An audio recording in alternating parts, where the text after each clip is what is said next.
और जिन लोगों ने हज पर जाने का इरादा कर लिया हुआ है तो वो एक दुआ को अभी से अपनी दुआओं का हिस्सा बना लें।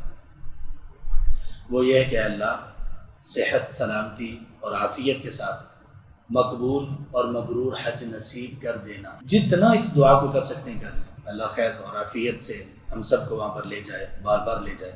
हज 8 ज़ुल्हज को उसके मनासिक शुरू होते हैं।